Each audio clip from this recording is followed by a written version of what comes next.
नमस्कार साथियों, स्वागत है आपका इनर अवेकनिंग ज्ञान गंगा में। हम आगे बढ़ते हैं हमारे मिशन हर घर ध्यान हर घर ज्ञान में। साथियों, आज हम मुक्ति मार्ग के बारे में समझेंगे, मुक्ति मार्ग की जानकारी प्राप्त करेंगे। देखिए, जो मुक्ति मार्ग शब्द है ना, इसमें संपूर्ण आध्यात्मिकता समाई हुई है। मुक्ति मार्ग दो शब्द से मिलकर बना है, मुक्ति और मार्ग। मार्ग का अर्थ है रास्ता, यह सबको पता है। मुक्ति का अर्थ बहुत सारे लोगों को नहीं पता, तो सबसे पहले हम मुक्ति का अर्थ समझेंगे, उसके पश्चात मुक्ति प्राप्त करने के मार्ग के बारे में जानकारी प्राप्त करेंगे। देखिए, मुक्ति, मोक्ष और साल्वेशन, ये जो शब्द है ना, ये एक ही अर्थ के विभिन्न पर्यायवाची शब्द हैं। मुक्ति का अर्थ है रिहाई, यानी दुखों से रिहाई, यानी तरह तरह के दुखों से रिहाई ही मुक्ति है। शारीरिक बीमारियों से मुक्ति है ना, मानसिक बीमारियों से मुक्ति, डर से मुक्ति या रिहाई, इस प्रकार बुद्धि भ्रष्ट होने से रिहाई या मुक्ति। देखिए, हमें हमारे जो मानसिक दुख है ना, वो दूर होने चाहिए, शारीरिक कष्ट दूर होने चाहिए, बीमारियां दूर होनी चाहिए, और यह सब जो है ना शाश्वत रूप से दूर होने चाहिए। यानी यह एक बार दूर होकर अगर फिर आ जाए तो फिर यह मुक्ति नहीं है। जब भी है ना हमारा शरीर, मन और बुद्धि शाश्वत रूप से जब शुद्ध हो जाते हैं ना, तब क्या होता है, हम तभी कहते हैं कि हमें मुक्ति मिल गई है। इसी के बारे में देखिए, श्री कृष्ण भगवान ने भगवत गीता में कहा है कि तमोगुण से, रजोगुण से और सतोगुण से मुक्त हो जाओ और निर्गुण बनो, यानी इन तीनों से छुटकारा प्राप्त करो। देखिए, शारीरिक विकार है ना, ये तमोगुण दोष है, मानसिक विकार ये रजोगुण दोष है, और बौद्धिक विकार जो है ये सतोगुण या सात्विक गुण दोष है। ये तीनों जो दोष है ना साथियों, ये हमारे सभी दुखों का कारण बनते हैं। जब भी ये तीनों दोष हमेशा के लिए हमसे दूर हो जाते हैं, और जब हमें कोई भी दुख नहीं रहता है ना, तब हम मुक्त हो जाते हैं। देखिए, गौतम बुद्ध ने मुक्ति को इस प्रकार से समझाया है कि यदि हम हमारे जीवन में किसी भी शारीरिक कष्ट से, मानसिक कष्ट से, मानसिक अस्पष्टता से मुक्त हैं, तो हम मुक्ति की अवस्था में हैं, यानी हम निर्वाण में हैं।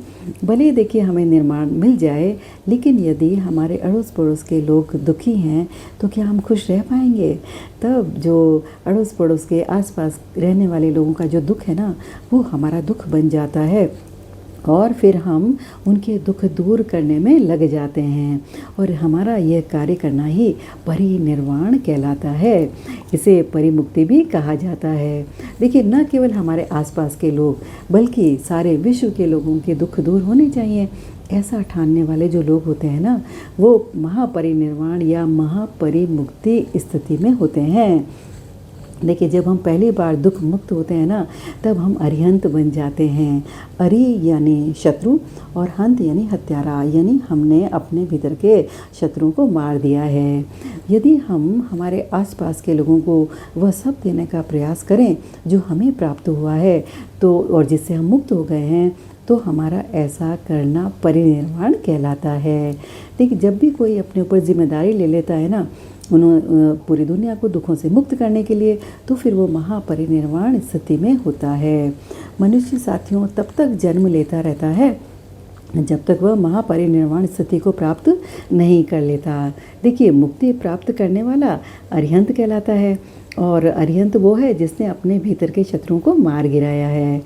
परिमुक्ति या परिनिर्वाण प्राप्त करने वाला जो व्यक्ति है, वो बोधिसत्व कहलाता है, यानी तब वह दूसरों को मार्ग दिखाना और दूसरों को उपदेश देना प्रारंभ कर देता है। महापरिमुक्ति या महापरिनिर्वाण प्राप्त करने वाला जो है ना, वो बुद्ध कहलाता है, यानी इनका फिर बाद में जन्म नहीं होता, ये जन्म रहित स्थिति में पहुंच जाते हैं। देखिए, बुद्ध वो है जो पूरी दुनिया का ध्यान रखते हैं, पूरी दुनिया के गुरु बन जाते हैं, पूरी दुनिया का मार्गदर्शन करते हैं, और पूरी दुनिया को दुखों से मुक्त कराना चाहते हैं। देखिए, मुक्ति को तो हम समझ चुके हैं, अब हम समझेंगे मुक्ति को प्राप्त करने के मार्ग के बारे में। देखिए, ध्यान साधना जो है ना, ध्यान का अभ्यास करना, हमें इससे निर्वाण प्राप्त होता है, मुक्ति प्राप्त होती है। ध्यान के अभ्यास के साथ साथ ही साथियों, हमें आध्यात्मिक वैज्ञानिकों द्वारा लिखी गई पुस्तकें और ग्रंथों का भी अध्ययन करना चाहिए। बहुत सारे आध्यात्मिक वैज्ञानिक हैं, जैसे वेद व्यास जी, वाल्मीकि जी है ना, ओशो, लोपसाव रांगपा, योगानंद परमहंस, स्वामी रामा, है ना, ब्रह्मश्री पत्री जी आदि, इन सब की किताबें पढ़ना जो है ना वो ज्ञान साधना या स्वाध्याय साधना कहलाती है। तो मुक्ति के मार्ग में 3 साधनाएं हमें करनी पड़ती है। पहली है ध्यान साधना, दूसरी है स्वाध्याय साधना और तीसरी है सज्जन संगति साधना।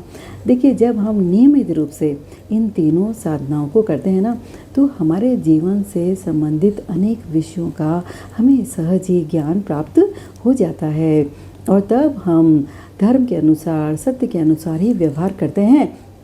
फिर साथियों, हमें सहज रूप से मुक्ति प्राप्त हो जाती है।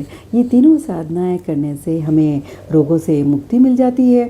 देखिए, हमारे रोगों का कारण हमारा अशुद्ध तंत्रिका तंत्र है और यह हमारे पिछले जन्मों से ही हमारे साथ रहता है। ध्यान करने से हमारे सारे पापों का प्रक्षालन हो जाता है, तब शरीर की सारी बीमारियां दूर हो जाती है, हमारी मानसिक बीमारियां दूर हो जाती है। और ध्यान से देखिए, हमें हमारे पुनर्जन्म के बारे में भी पता चलता है, तब हमारी बुद्धि जो है ना वो अच्छे से कार्य करने लगती है, हमें ज्ञान भी प्राप्त होता है। सज्जन संगति जब हम करते हैं तो हमें यह पता चलता है हमसे अधिक ज्ञानी भी इस संसार में लोग हैं, तब हमारा अहंकार गिरता है और हम विनम्रता से फिर व्यवहार करने लगते हैं।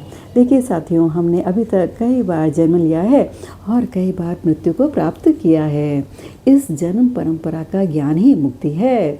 यह जानना कि मैं शरीर नहीं आत्मा हूँ मुक्ति है। यह दुख शून्यता ही मुक्ति है। इस कर्म सिद्धांत के प्रति जागरूक होना कि मेरी वास्तविकता का सृष्टिकर्ता मैं स्वयं हूँ और दूसरों की वास्तविकता का सृष्टिकर्ता वे स्वयं है, यही साथियों मुक्ति की स्थिति है।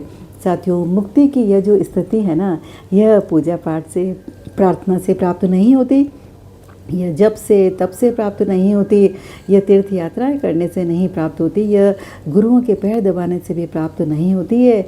यह मुक्ति की स्थिति प्राप्त होती है हमारे आत्म अनुभव से। देखिए, मैं केवल शरीर हूँ मानकर चलने वाले और आलसी लोग जो होते हैं ना, वो हमेशा बंधन की स्थिति में रहते हैं। यह साथियों तमोगुण दोष है और इस दोष को हमें जितना जल्दी हो सके दूर करना चाहिए। देखिए, मैं महान हूँ, मेरी बातें सबको माननी चाहिए, यह साथियों रजोगुण दोष है और इस बंधन में रहने वाले लोग भी फिर मुक्त नहीं हैं। फिर देखिए, लोगों पर दया दिखाना है ना, और लोगों का कुछ गलत करने पर भी उन्हें कुछ न कहना, यह सत्वगुण दोष है। तो हमें लोगों पर दया दिखाने के बजाय उनकी मदद करनी चाहिए, उन्हें ध्यान सिखाना चाहिए और उन्हें सही रास्ता बताना चाहिए। साथियों, हमारा जो लक्ष्य है ना, सबको मुक्ति प्राप्त कराना है। ध्यान करने से सबको मुक्ति प्राप्त होती है। तो देखिए, जितनी आयु उतने मिनट तो हमें ध्यान करना ही है। बहुत आसान है ध्यान करना।